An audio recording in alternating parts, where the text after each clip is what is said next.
আরে বোটা তুই এত লেট করিস নাকি? এত লেট করে নাকি কেউ? এত ঠান্ডা ওয়েদারের মধ্যে তুই আমাকে বাইরে বের করে একদম বসিয়ে রেখেছিস। আরে তোর সাথে একটা ইম্পর্টেন্ট কথা বলবো, সেজন্য তোকে তো বাই করেছি, তাই না? আরে ভাই বুঝলাম, কিন্তু কি ইম্পর্টেন্ট কথা তাড়াতাড়ি বল, আমি বাসায় যাব। সব থেকে মেন ইম্পর্টেন্ট কথা হচ্ছে সুন্দরী মেয়ে পটাতে কি কি লাগে।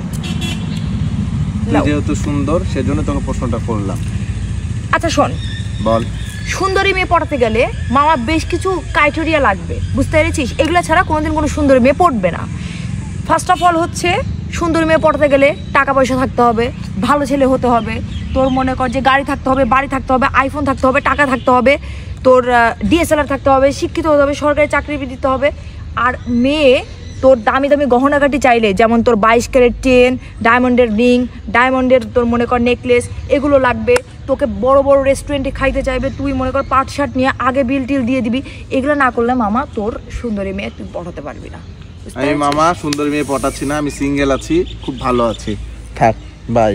তো বোটা তুই এই কথাটা আমাকে তো ফোনে বললেই পারতিস, এখন এসে বসিয়ে রেখে কোনো কাজের কাজ করলো না।